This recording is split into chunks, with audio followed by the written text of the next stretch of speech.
3 days. That's all they gave us. 3 days to leave the only home we'd ever known. I was 19, clutching my brothers as my uncle smiled like a man who'd just won. What I didn't know was that he'd stolen millions from us, and I was about to fight him for every cent. My name is Ava Sinclair, and if you'd asked me 6 months ago, I would have told you my life was simple. Hard maybe, but full of love. We had my dad, David Sinclair, a man who believed that integrity was worth more than gold, and our stepmom, Elise, who loved us like her own. We had a small but beautiful house in Savannah, Georgia, with a magnolia tree in the front yard that my little brother Caleb used to climb every spring. And then one morning, my dad didn't wake up. A sudden heart attack. 45 years old, strong as an oak one day and gone the next. I remember standing in our kitchen holding his coffee mug, still warm, as the paramedics carried him out. That was the moment my world cracked. 3 months later, we buried Elise. The doctor said heart failure. I say grief took her. She'd lost the man who was her everything, and her body just gave up. That left me, 19, a sophomore in college, and suddenly the only parent figure for my three half-brothers. Eli, 15, responsible and steady. Noah, 13, the family comedian with a smile that could light up a dark room. And Caleb, 11, my baby brother, tender-hearted and still leaving sticky handprints on every surface. I didn't know how to do this, but I promised them at Elisa's grave that I'd figure it out, that we'd stay together, no matter what. The day after Elisa's funeral, the doorbell rang. I opened it to find my father's older brother, Victor Kane, standing there in an expensive suit with his wife Margot, all saccharine smiles and crocodile tears.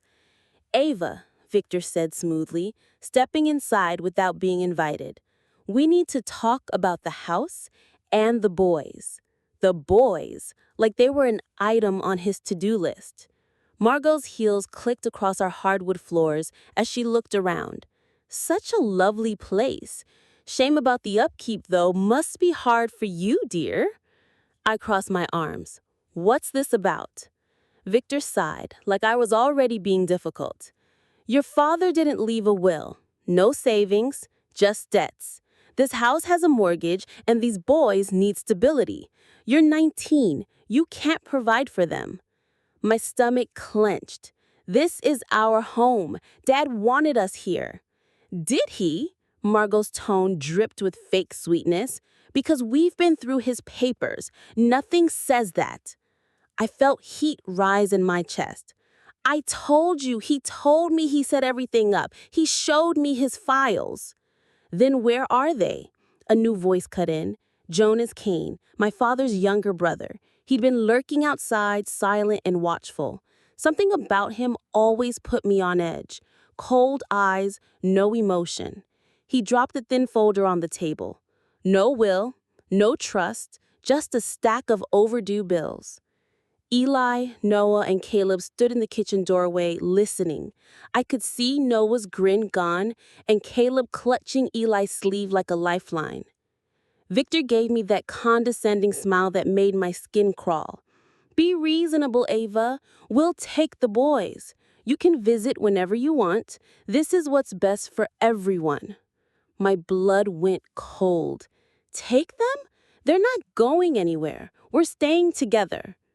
Victor's smile slipped, revealing the steel beneath. You don't have a choice. 2 days later, they came back with Mr. Cole, a lawyer I'd never seen.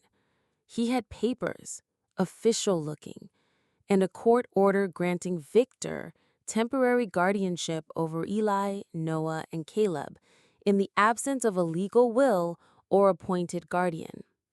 I fought. I begged. I called every number I could find in Dad's address book, but doors kept slamming in my face. By the end of the week, I watched as my brothers were escorted out of our house by strangers. Caleb screamed for me, his little hands reaching as I was held back. Ava, Don't let them take us.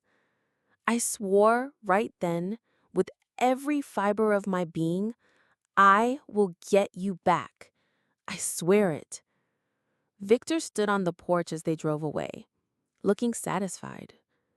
3 days, he said coolly. Pack up whatever's left. After that, this property is ours. That night, I sat alone in the empty living room, surrounded by boxes and silence. I'd lost my parents, my brothers, and now the home that held every memory we had. But I wasn't done. Not by a long shot. 3 days later, I moved into a damp basement apartment in East Savannah. Rent, $800 a month. My bank balance, $347. I took the first job I could find, cleaning offices at dawn. Then another, waiting tables at a diner. Nights, I babysat for rich families who never asked why I looked so tired. When Victor realized raising 3 traumatized boys wasn't as convenient as he thought, he dumped them back on me 6 months later. No apology, just the curt message. They're more trouble than they're worth. Good luck. We were together again, but the damage was done. The boys were quieter, harder. Caleb had nightmares. Eli carried guilt he never should have had to bear. Noah still cracked jokes, but they didn't always reach his eyes. I promised them we'd be okay. Even if I had to miss meals, even if I had to work myself to the bone, they'd never go to bed hungry. I lit a candle that night because we couldn't afford the power bill, and we huddled under blankets pretending we were indoor camping. Tell us a story, Caleb whispered. So I told them about Dad, about the time he fixed the old truck with nothing but duct tape and determination, about how he said the Sinclair family never quits. When they fell asleep, I pulled out a notebook and started writing everything I could remember.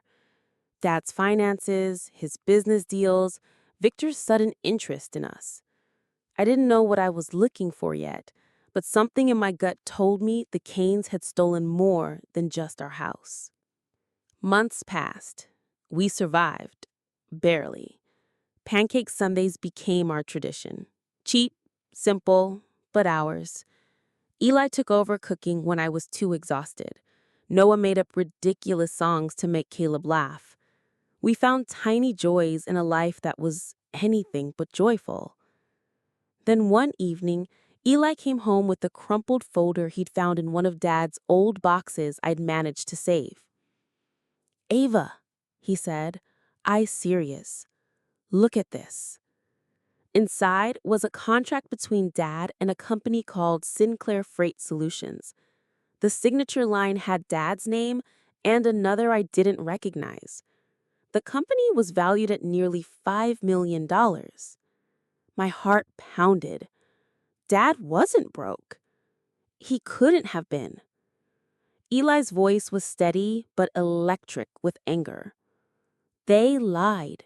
Victor lied. And I'm going to prove it. I stared at my little brother. No, not little anymore. And felt something ignite inside me. For the first time in months, I didn't just feel tired, I felt ready. They took everything from us, I said quietly. It's time we take it back. I had $41 in my bank account, no heat in the middle of winter, and 3 brothers depending on me. I should have broken. Instead, I made a promise in the dark. They will never take anything from us again. Our basement apartment smelled like damp concrete, no matter how much I scrubbed. The ceilings were low, the single window barely let in light, and the pipes rattled every time the upstairs neighbors flushed. But it was home, because we were together again. We became detectives in our own lives. Eli scoured public records, teaching himself how to search corporate filings. Noah charmed information out of anyone willing to talk.